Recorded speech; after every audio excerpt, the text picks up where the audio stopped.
ये लड़ाई मुसलमानों की वफादारी और गद्दारी की है। अगर ये जंग मुसलमानों ने 2025 में 2025 जिता कर दे दिया तो वफादारों की लिस्ट में पहला नाम बिहार के मुसलमानों का।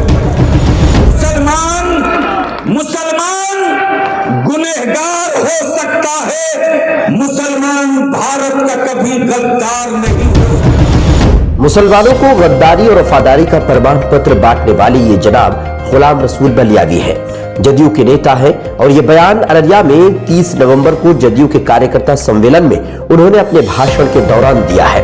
उनका कहना है कि मुसलमान गुनहगार तो हो सकता है पर गद्दार नहीं हो सकता। ये लड़ाई यानी कि 2025 विधानसभा चुनाव की लड़ाई मुसलमानों की गद्दारी और वफादारी साबित करने की लड़ाई है। मुसलमान अगर 2025 में जदयू को जिता दिया तो वफादारों में बिहार के मुसलमानों का नाम सबसे पहले लिखा जाएगा। बाबू और इरशाद बाबू जब बज़ाब्ता अररिया, किशनगंज, पूर्णिया, कटिहार, सुपौल, सहरसा में एक धन्यवाद यात्रा निकलना चाहिए यहाँ के मुसलमानों की तरफ से और बताना चाहिए कि मुसलमान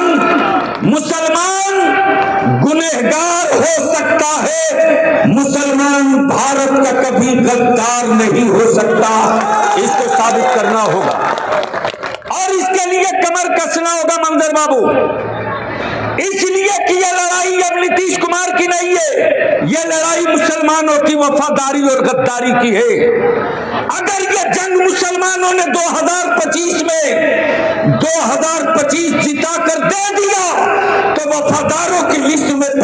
इस बयान को लेकर अररिया की सियासत गर्मा गई है। विपक्ष के नेताओं ने गुलाम रसूल बलियावी के इस बयान पर तीखी प्रतिक्रियाएं व्यक्त की है। कांग्रेस विधायक आबिदुर रहमान का कहना है कि नीतीश कुमार अगर भाजपा के गोद में ना बैठे होते तो बलियावी साहब जो कहते हम मान लेते। नीतीश कुमार जी आज अगर भाजपा के गोद में नहीं होते तब बलियावी साहब जो कहते हम मान लेते। और एक तरफ से मुंह में राम बगल में छुरी वाली बात कह रहे हैं, ये बात अच्छी बात नहीं है, क्योंकि ये फैसला आम वोटरों का फैसला है। अब बीच में लपेट रहे हैं अररिया, किशनगंज, पूर्णिया, तो लोग तो यूं ही ऐसे तरस खा रहे हैं यहाँ पर, चाहे बांग्लादेशी का मामला हो।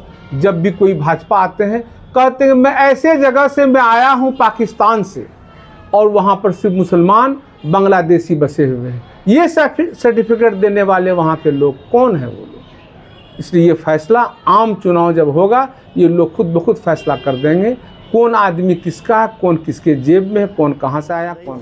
वही अररिया के सोशल एक्टिविस्ट और जनसुराज के नेता फैसल जावेद यासीन ने गुलाम रसूल बलियावी को बिना माफी मांगे अररिया में पैर रखने से मना कर दिया। जदयू को वोट दे के मुसलमान अपना वफादारी प्रूफ करे, तो मुझे ऐसा लग रहा है कि वफादारी का या मुसलमान होने का सनद जो सर्टिफिकेट है वो बलियावी साहब बांटना चाह रहे हैं बहुत ही अजीब तरीके से, और वो बरगलाने की कोशिश कर रहे हैं। कई बार तो मुझे ऐसा लगता है कि वो जदयू और किसी भी पार्टी के एजेंडा से बाहर होकर आरएसएस के एजेंडा पे काम कर रहे हैं। और अगर उनसे ये बड़बुलेपन में या गलती से ये बयान आ गया है उनका, तो उन्हें माफ़ी मांग लेना चाहिए, क्योंकि ये बिल्कुल असंवैधानिक है। आप संविधान के हिसाब से, उनके रूह के हिसाब से ये बिल्कुल नहीं कह सकते कि आप फलना पार्टी को वोट देंगे तभी आप वफादार होंगे, और ख़ासकर एक धर्म विशेष के लिए, जो कि बहुत ही गलत है।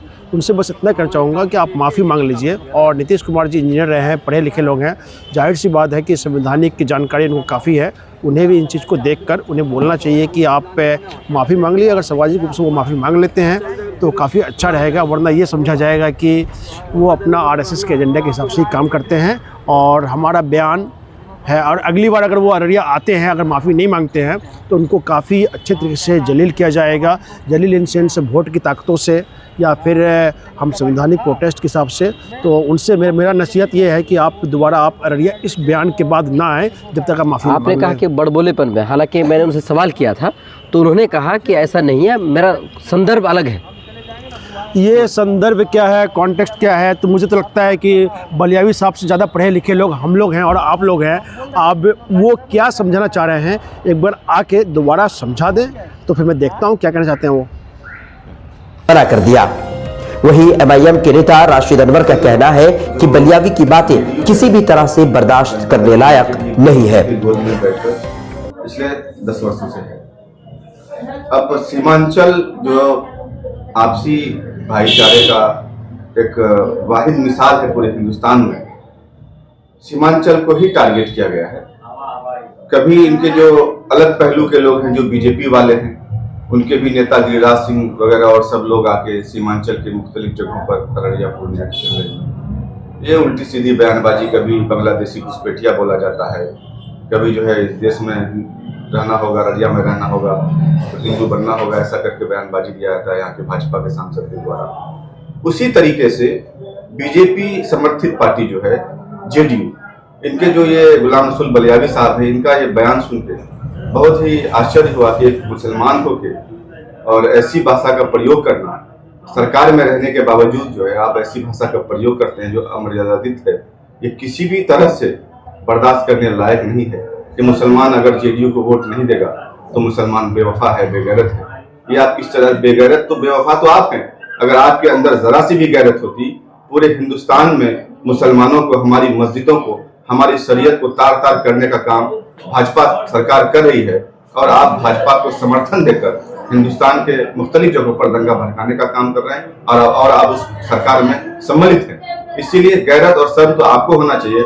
आप उन चाटुकार के वफादार हो सकते हैं लेकिन मुसलमान भाइयों के वफादार नहीं हो सकते। इसलिए गुलाम रसूल बलियावी साहब से मैं कहना चाहता हूं और उन तमाम चंद नेताओं से कहना चाहता हूं जो सीमांचल को टारगेट करके यहाँ के हिंदू मुसलमान के भाईचारे को खत्म करने की कोशिश कर रहे हैं।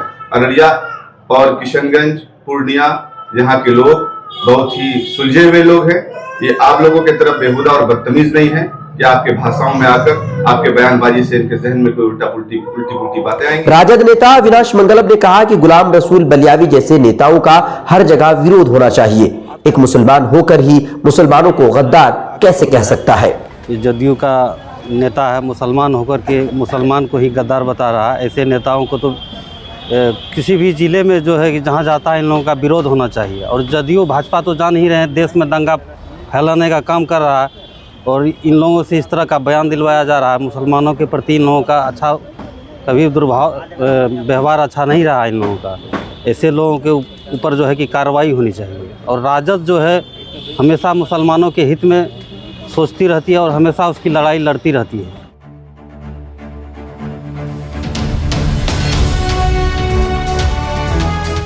ट्रू रिपोर्ट्स, सच आप तक।